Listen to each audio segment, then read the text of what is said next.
Dober večer, spoštovane in spoštovani. Slovenija je polnopravna članica Evropske unije, zato so vprašanja, ki se dotikajo evropskih tem, še kako aktualna tudi doma. V tokratni vdaji Evropski pogovori gostimo evropskega poslanca Franca Bogoviča. Franc Bogovič, dobrodošli in dober večer pri nas. Lep dober večer, pozdravljeni. Poglejte, če nekako začneva z stvarmi, ki so iz dneva v dan bližje, torej odštevamo dneve do zaključka leta 2022. Kakšno je bilo leto, ki mu bomo pomahali v slovo? Ja, zelo zahtevno leto. Zgodilo se je marsikaj, vojna v Ukrajini, na evropskih tleh, kar smo mnogi ocenjevali, da ni več možno, da se v teh časih zgodi tako velik vojaški spopad na evropskih tleh. Žal se je to zgodilo. Ta vojna prinaša zelo veliko gorja tako Ukrajincem, tudi Rusom. Vsekakor pa ima zelo velike posledice tudi na evropsko gospodarstvo, energetika, prehranska varnost, vse je s tem povezano. Tako da to nas je tudi zelo zaposlovalo v Evropskem parlamentu v letošnjem letu in žal bo tako tudi v letu, katerega bomo kmalu vstopili. O teh aktualnih temah, ki ste jih malce nakazali, bova podrobne v nadaljevanju. Pa kljub vsemu, kakšne so tiste zadnje usmeritve? Pred dnevi je bila zadnja seja v letošnjem koledarskem letu Evropskega parlamenta in pa tudi vaše politične skupine, v kateri vi delujete. Kot sem že dejal, zelo veliko smo se letos pogovarjali o tem vojaškem konfliktu, agresiji Rusije na Ukrajino. Na zadnjem zasedanju je bila podeljena tudi nagrada Saharov. Nagrado so prejeli pogumni Ukrajinci in predsednik Zelenski ter ostali, kolektivna nagrada za tiste, ki v tem boju proti okupantnim agresorju tudi vztrajajo. Zelo veliko je bilo tudi govora o tem, kako Ukrajini pomagati. Na eni strani sprejem milijonov beguncev, ki so se morali umakniti svojih domov, 13-14 milijonov razseljenih ljudi, od tega 7-8 milijonov v Evropi, zunaj svojih meja. Pomoč temu se že pogovarjamo tudi o tem in upamo, da bo Ukrajina to vojno čim prej dobila, zmagala, da bo potrebna tudi kasneje obnova Ukrajine. Po drugi strani pa energetska kriza, ki je bila začeta že pred samo ukrajinsko vojno. Ko se je zaključeval COVID, se je začelo povpraševanje po energentih in tudi povečanje cene rasti, ki so pa prav eksplodirale po vojni. In Evropa tu bije to bitko tudi na ekonomskem delu, kajti tako draga energija, kot jo imamo danes v Evropi, ni nikjer drugje po svetu. Plin gospodarstvo plačuje 5-krat dražje, kot ga plačujejo v Aziji, Ameriki. Elektrika, nenormalne cene na evropskih tleh, tako da vse to je zelo velik izziv tudi za evropsko gospodarstvo, ki lahko zaide v resne težave, posledično pa normalno potem padec števila delovnih mest, ekonomska pa tudi socialna kriza. Tako da so kar zahtevni časi pred nami. Če še malce ostaneva pri tej energetski krizi, s katero se v bistvu spopada vsa Evropa dnevno, poslušamo, iščejo se rešitve tudi na najvišji ministrski in pa tudi na ravni predsednikov vlad. Izkazuje se, kako pomembno je, če imajo države Evropske unije dovolj samodostne oskrbe z energijo. Ali vi ocenjujete kot izjemno dober poznavalec, da je zdaj prišel res tisti čas, da se dokončno pri nas odločimo o kako naprej? Ja, zagotovo je ta kriza razgalila napačen evropski koncept. Evropska unija je v zadnjih 15 letih iz prej 50% odvisnosti, se pravi, da smo polovico energije uvozili na evropska tla, prešla v 60% odvisnost. Tudi v ekonomskem smislu to pomeni, preden so se cene energije podražile več kot 1 milijardo evrov na dan. To je velik zalogaj. Zelo jasno se je pokazalo, da je bila nemška odločitev, da so zaprli jedrske elektrarne oziroma začeli zapiranje jedrskih elektrarn takoj po letu 2000 velika napaka. Njihov prehod na premog, sedaj na plin in sedaj zopet nazaj na premog, ko je plin ugasnil, je razgalil tudi ta mit, da je z obnovljivimi viri moč doseči oziroma proizvesti dovolj električne energije.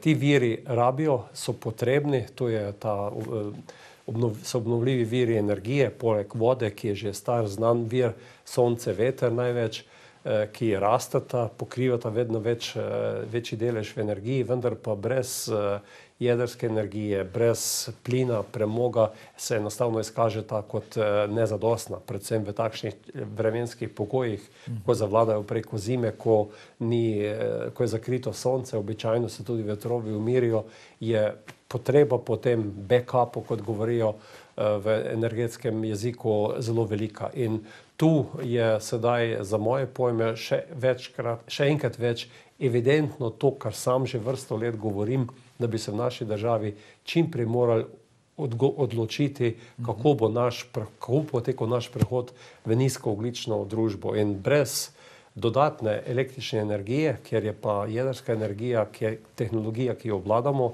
prav v našem okolju, v Krškem, tista, ki lahko zagotovi zadostno količino električne energije, tudi sicer za to elektrifikacijo na prometu, na ogrevanju, o kateri ves čas že govorimo, in tu je ta prehod v nizkoogljično družbo. Dovolj mencanja, potrebne so odgovorne odločitve, ne samo čakati, kakšno bo javno mnenje, kako bodo, ne vem, tudi različni ideologi o tem govorili, ampak vzeti stvar v svoje roke, upošteva tudi kakšne številke. Številke so to zelo jasne, 10 teravatov električne energije rabimo dodatne v naslednjih 10 letih v Sloveniji na današnjih 14-15, in to brez, da bi zgradili novo jedrsko elektrarno, ne moremo proizvesti v Sloveniji. V nasprotnem primeru se bomo pa zapisali odvisnosti od tujih energentov, tudi pri električni energiji, kar je pa lahko zelo, zelo nevarno, in letos smo videli, kako nevarno je to. Upamo, da bo prevladala modrost o tem, kar govorite. Modrost in odgovornost. Sam sem skozi zdaj že skoraj četrt stoletja tega aktivnega političnega udejstvovanja spoznal to, da se enostavno politiki umikajo pred odgovornimi odločitvami. In raje govorijo všečen jezik, ki ga tudi neko javno mnenje rado sliši, če pa to drži in če to pokrije številke, ki so v ozadju neizprosne, pa niti ni tako velik problem včasih za te politike. Zato mislim, da je predvsem čas za odgovornost politikov, in da to, kar je potrebno storiti, tudi enostavno ljudem razložiti, da bomo vsi vedeli, zakaj pravzaprav gre. Zelo odgovorno pa ste se poslanci Evropskega parlamenta odzvali nedavno, ko je Evropski parlament stresla korupcijska afera, kot jo v zgodovini delovanja Evropskega parlamenta še ne poznamo, in tudi vi osebno in vaša politična skupina ste bili zelo ostri, da tukaj pa tolerance ni. Ja, gledajte, to je bil res zelo velik šok. Največkrat omenjeno v tej korupcijski aferi, gospod Evo Kajli tudi osebno zelo dobro poznam. Tudi zame je bilo to zelo veliko negativno presenečenje, da je gospa vpletena v ta škandal korupcijski, ki je, kot ste rekli, zelo zatresel Evropski parlament.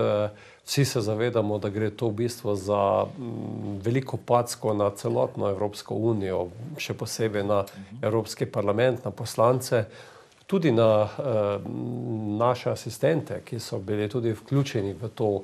Očitno pa je ta afera, ki poteka ki ima korenine že dlje časa nazaj, kajti kot se kaže, preiskave bo to potrdila ali pa tudi ovrgla, ampak zdaj kaže to, da je osrčje te afere v bistvu pri nekdanjem evropskem poslancu, gospodu Pancerju, ki je v tem mandatu ni več poslanec, danes predstavnik 20 milijonov delavcev kot sindikalni vodja.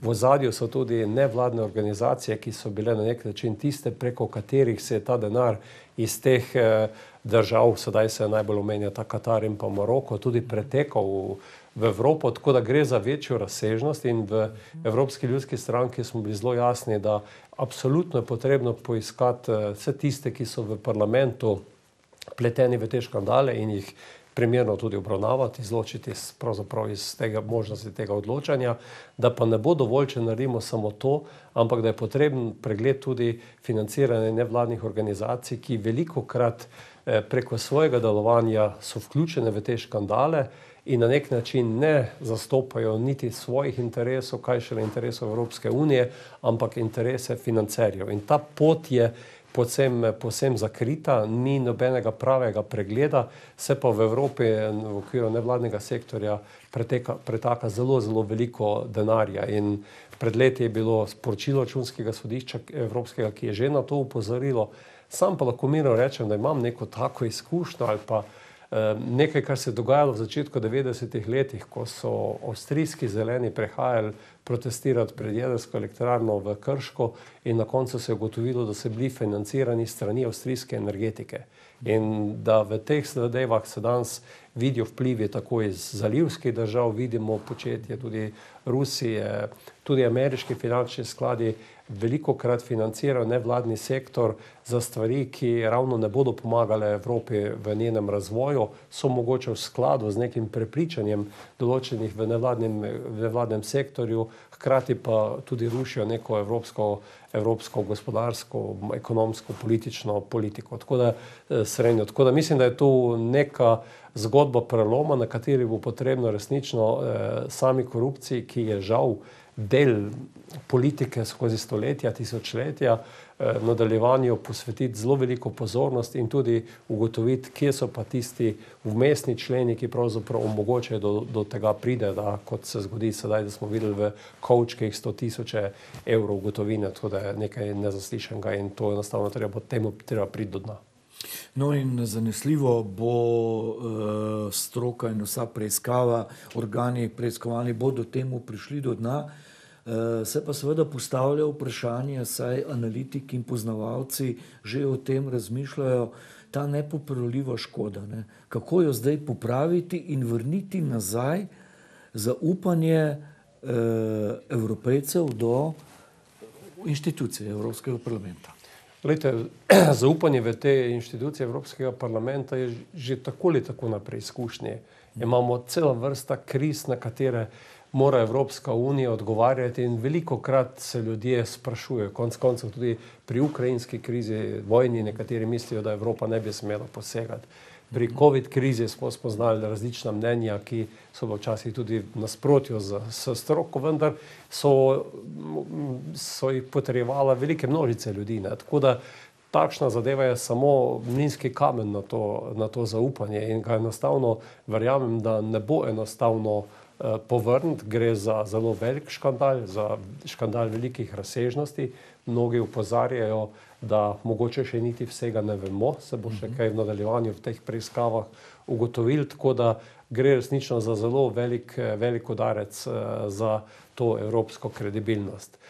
Kot sem pa že dejal, je korupcija del življenja in marsikje se ugotavlja tudi, ne vem, če hočete, v zdravstvu, v domači politiki, na različnih področjih. Zato mislim, da je res nujno, da v tem primeru še enkrat več organi, tisti, ki morajo pregona, ki morajo zaznati, ugotoviti, delujejo. In po svoje v vsej tej tragediji, ki se je zgodila v Evropskem parlamentu, je, hvala Bogu, so tisti, ki so za to zadolženi, to zaznali in tudi ukrepali. Kajti mislim, da ne bo rešitev v tem, da bomo do konca zakonodajne okvire spreminjali praktično vsakomur že skoraj dal, ne vem, policista na hrbet ali iskali čarovnice v tem delu, ampak bistvo je, da vsi elementi, vsi stebri demokracije delujejo in eno od teh je tudi ta represivni del, pravosodje, sodstvo, policija, ki sta v tem primeru, hvala Bogu, zaznala te deviacije in jih tudi sedaj, mislim, da primerno obravnavata. Skoraj ne mine dan v zadnjih nekaj mesecev, da ni beseda draginja, kriza, ekonomska kriza, visoke cene energentov, plin, elektrika in vsa ta vprašanja. Ampak vi ste v zadnjem obdobju, pa tudi odbor, v katerem ste, odbor Evropskega parlamenta za kmetijstvo, ste upozorili, da pa je morda še ena veliko večja nevarnost, prehranska kriza. Saj vemo, ne? Pravi pregovor, prazna vreča, prenašeno želodec zelo težko stoji po koncu. Ja, gledajte, Evropejci smo do COVID krize bili na nek način zavarovani v to, da se nam skoraj nič ne more zgoditi in da je v bistvu v sistemu nekako za vse poskrbljeno. In COVID kriza že najprej razgalila, da je Evropa tudi skozi globalizacijo marsikatero svojo gospodarsko aktivnost proizvodno prenesla v druge dele sveta in takrat smo začeli govoriti o tej strateški suverenosti.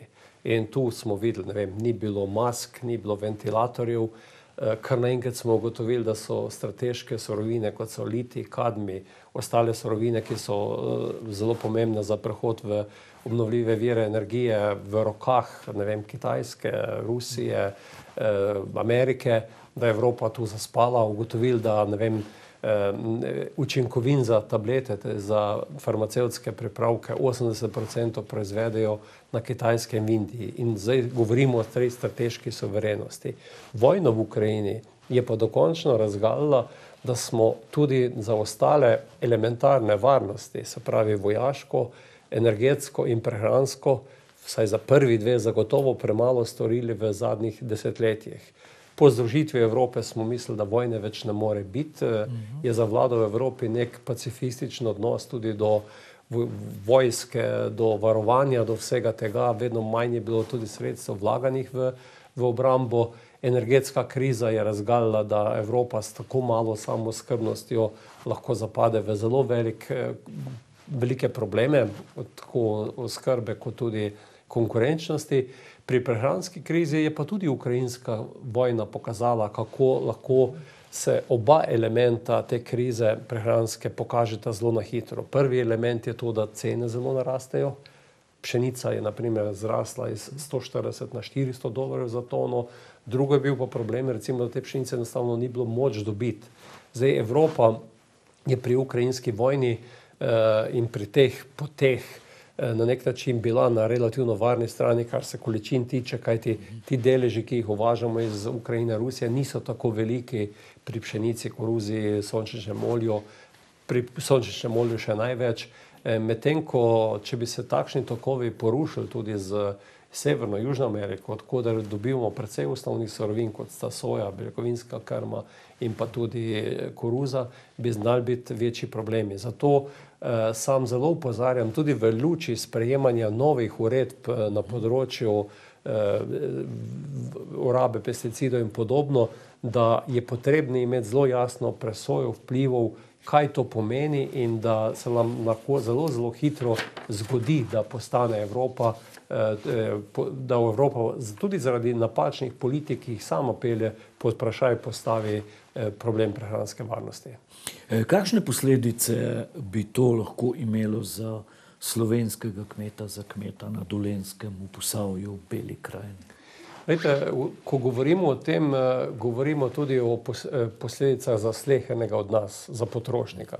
Ko smo govorili v preteklosti o energetiki, so bili najprej na udaru velika energetska podjetja, danes, ko pa grozi, da bo cena energije za posameznika tako draga, kot je danes že za industrijo, se pa pravzaprav zavedamo, da govorimo o tem, o potrošniku, o vsakem izmed nas. In to je napačna percepcija, da bomo ogrozili kmeta. Jaz mislim, da bo velik problem tudi za potrošnika, če se bo zgodilo to, da bo padec pridelave hrane, ne vem, za 10 do 20%, kar je tudi neka napoved v primeru, oziroma izračun Wageningenske univerze v primeru sprejetja takšne uredbe o rabi pesticidov, kot je danes predvidena, da bi to lahko za sabo potegnilo, ne vem, ne za 10-20% podražitev, ampak za bistveno večje.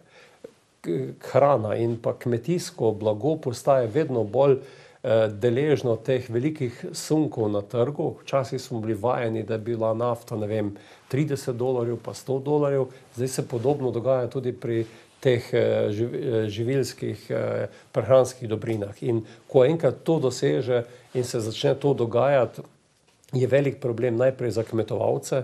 Danes so, na primer, mineralna gnojila zaradi cena plina 3-krat dražje, kot so bila pred kratkim, ni jih. In to plus suše, ki se dogajajo skozi lanskem letu, pomanjkanje krme, ki je ni na zalogi, lahko resnično v letu dveh te zaloge, ki so zaenkrat še krme hrane po Evropi, tako skrči, da začne to vplivati hitro na ceno.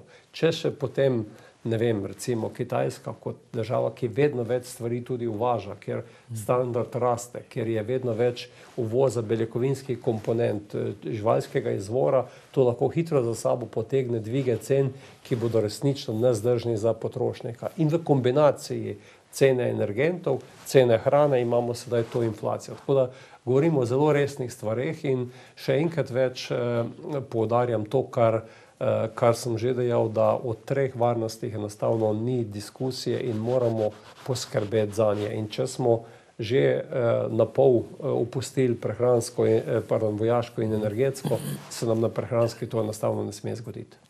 Ampak predlog Evropske komisije junija letos je bila objavljena ta predlog zakonodaje, da za polovico zmanjšati uporabo in tveganje kemičnih pesticidov v Evropski uniji do leta 2030 pomeni neke vrste nevarnost, vi opozarjate, čeprav mnogi razmišljajo popolnoma drugače. Zagotovo je in najprej je treba vedeti, da evropsko kmetijstvo je prvič kmetijstvo, ki je najbolj trajnostno naravnano, tako v odnosu do uporabe pesticidov, vplivov na tla, dobrobit živali in je zagotovo bistveno na višjem nivoju, kot je kmetijstvo na katerem koli drugem kontinentu. Drugo, kar je treba vedeti, da smo recimo, sam zelo dobro to poznam, tudi sadjarjem doma, imam 3 hektarje intenzivnega nasada. Leta 90 sem začel s svojim lastnim podjetjem, v katerem smo tudi prodajali fitofarmacevtske pripravke, pesticide. In ko primerjam, kaj se dogaja recimo tudi v Evropi leta 90, 2000 in kaj je danes na trgu, lahko rečem, da je Evropa zelo spreminja in zmanjšuje ta vpliv na okolje. Tudi podatki so jasni, da recimo smo v Sloveniji, da porabimo za polovico manj fitofarmacevtskih pripravkov, kot smo jih. In trend bo zagotovo šel še v to smer in je edino pravilen. Zelo nevarno pa je to, kot je naredila recimo komisija v tem predlogu uredbe, v katerem je najprej postavila pavšalen cilj za Evropo, brez presoje vplivov, to sedaj, kaj to pomeni za prehransko varnost in to sedaj zahtevamo tako 20 evropskih držav, jasno po to zahtevo se podpisali kot velika večina v Evropskem parlamentu, da želimo imeti jasen, tako imenovan impact assessment, se pravi vpliv, kaj to pomeni za prehransko varnost, za posamezno državo, ne samo za Evropsko unijo, kajti v tej uredbi tudi neka krivica, da smo tega 50% znižanja deležni vsi, ne glede na to, da imamo zelo različno intenzivnost kmetijstva v Evropi. In tisti, ki je v preteklosti že več naredil ali pa ni nikoli šel v tako intenzivno kmetijstvo, je danes v slabšem položaju. Posledično bo še bolj otežena proizvodnja in se bo selitev te proizvodne hrane še naprej selila proti severozahodni Evropi, kjer je delež proizvedene hrane vedno večji. In mi se moramo enostavno zavedati tega, da to ni dobro za dolgoročno stabilnost pri nas. Slovenija je tudi država, ki ima največji delež Nature, 38%, potem tudi naravne parke, krajinske, nacionalnega, potem vodovarstveno območje in pri nas je ta procent prišel še več, pri nas je šel na 59%, kajti komisija si je zamislila, da bi na vseh območjih Natura bila raba pesticidov prepovedana. In to je pravzaprav v Sloveniji pomeni, da bo to 40% kmetijskih površin, tretjina približno 41% njiv, tretjino trajnih nasadov, vinogradov, sadovnjakov, oljčnikov, brez uporabe pesticidov. In to enostavno ne moreš proizvesti v našem klimatu zdrave hrane, brez da bi te pesticide tudi uporabljali. Tako da gre resnično za predlog, ki je, kot ste dejali, na prvi pogled se vsi strinjamo, da je potrebno čim manj pesticidov uporabiti, vendar to je podobno, kot če bi dejali, zdaj pa zdravila so škodljiva in zdravil ne bomo več uporabljali. Tako kot rabimo zdravilo za ozdraviti ljudi, so pesticidi, fitofarmacevtska sredstva namenjena za zdravstveno varstvo rastlin. In konec koncev, če želimo prehraniti planet in tudi če želimo imeti zdravo hrano, mora biti v nekem kontroliranem odnosu tudi in kontroliranih količinah tudi ti pesticidi v uporabi. Eksperimenta brez uporabe pesticidov in pa gnojil se je lotila Šrilanka in po letu in pol je predsednik države moral zbežati, kajti država, ki je imela nekoč dovolj hrane, enostavno obubožala ekonomsko in ostala lačna. Tako da mislim, da je v tej točki treba veliko mero zrelosti, odgovornosti, vedeti, da gremo v to smer ozelenitve kmetijstva, kar je del tega tako imenovanega Green Deala, zelenega dogovora, strategije od vil do vilic, imeti pa tu zelo jasno pred očmi tudi posledice in korake, po katerih je treba do tam priti. Torej, tudi tukaj bo absolutno potrebna odgovornost in modrost. Zelo, bom rekel, velika odgovornost, ki ste jo na zadnjem plenarnem zasedanju v letošnjem letu v Evropskem parlamentu potrdili, pa je tudi ta dolgoročna vizija podeželskih območij v Evropski uniji, ki na nek način nadgrajuje, bom rekel, zgodbo pametnih vasi. To je pa pač, bom rekel, vaš otrok, če se tako izrazim. Ne? Ja, tudi imenuje me očeta koncepta pametnih vasi, kar smo od leta 2016 pravzaprav vztrajno v Evropskem parlamentu poudarjali, kako pomembno je poseljeno podeželje in kaj je potrebno storiti, da podeželje ostane poseljeno, se pravi kompletna infrastruktura, delovna mesta, diversifikacija delovnih mest od kmetijstva, gozdarstva, kot osnovnih panog, še na druge veje, širokopasovne povezave. In vse to je sedaj zapisano v dolgoročni viziji razvoja podeželja, ki ga je predstavila Evropska komisija. Sam sem bil tudi poročevalec za Evropsko ljudsko stranko na poročilo Evropskega parlamenta in na tej zadnji decembrski seji smo to poročilo tudi sprejeli, zavedajoč se, da je za razvoj podeželja potrebno graditi to zgodbo na vseh segmentih, od spodaj navzgor, tudi evropske politike morajo to pokrivati, nacionalna, občinske, in tako lahko zgradiš poseljeno in pa vitalno podeželje, ki ga, hvala Bogu, v Sloveniji zaenkrat še imamo, če ga primerjam z drugimi evropskimi deželami.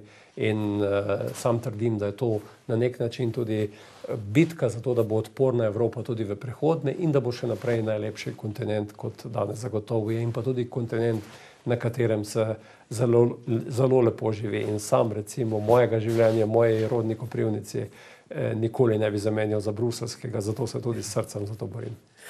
No in na tem domačem parketu, na katerega se zdaj za zaključek vračamo, je prav naša televizija od vsega začetka z vami v sodelovanju nekako poskušala ljudem razložiti, kaj je ta koncept pametnih vasi. Mislim, da smo bili kar uspešni, da so, kakor kažejo stvari v Sloveniji, so razumeli to. Domač politični parket, seveda, vi ga spremljate z enim očesom zelo intenzivno. Leto je bilo super volilno, veliko se je dogajalo. Kako, če potegnete črto, domač parket? Super volilno leto, kot ste dejali. Resnično smo imeli volitve vsega razen volitev za Evropski parlament, ki so leta 2024. Politično so ljudje veliki na večjih volitvah izrazili željo po spremembah.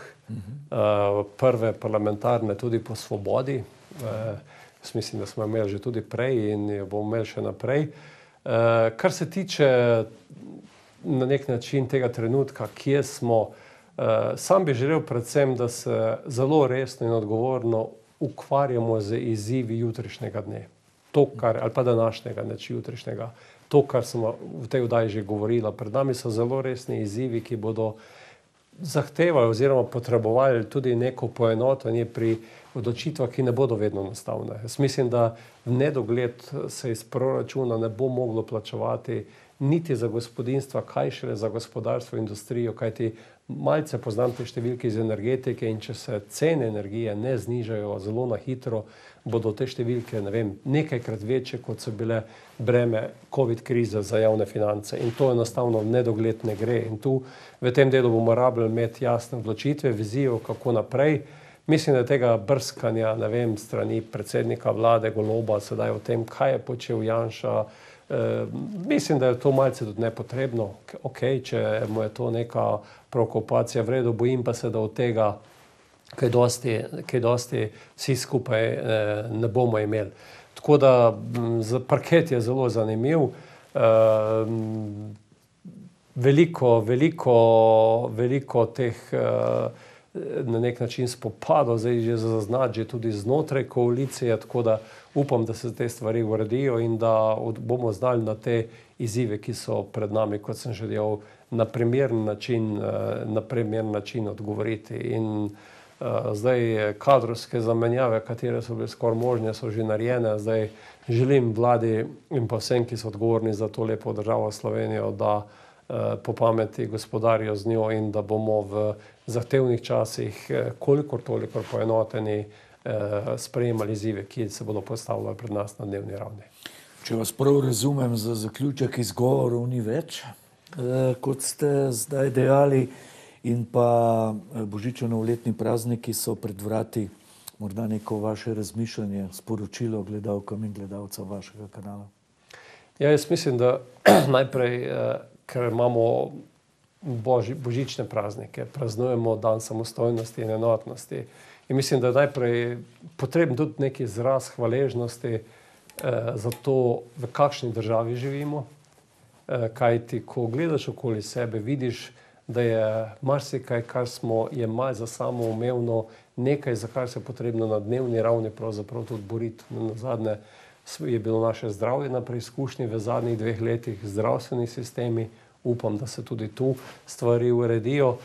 Pod vprašanjem je pa sedaj mir. In ta mir v Ukrajini je ogrožen prav z vojaškim spopadom. Evropa je v energetski vojni, zato resnično upam, da bo dovolj modrosti in da se konec koncev tudi ta vojna čim prej zaključi, da zopet sedijo odgovorni ljudje za isto mizo in začnejo razmišljati o naši prihodnosti, o vsakem posamezniku, ki na konec koncev potegne krajši konec, če so takšne nemirne stvari. Tako da veliko je odvisno od teh voditeljev, ki te države vodijo, zagotovo pa je nekaj tudi odvisno od nas samih, zato vsakem posamezniku res želimo bilo zdravja, notranjega miru in pa zadovoljstvo v krogu domačih, kajti sam to zelo dobro vem, sedaj, ko že kar vrsto let romam vsak vikend ali pa vsak teden v Bruselj za vikend nazaj domov, kako pomembna je družina. In zato se mi zdi, da predvsem izkoriste božične praznike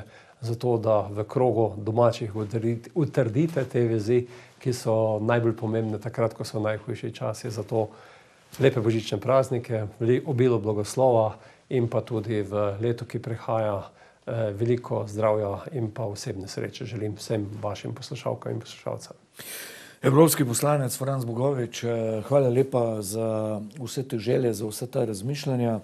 Enako tudi v imenu naše medijske hiše vam in vašim najbližjim. Vse dobro in z pogledom na aktualne teme nadaljujemo v letu 2023. Hvala za to priložnost. Vam cenjene, hvala lepa, da ste spremljali še eno temo Evropski pogovori. Srečno.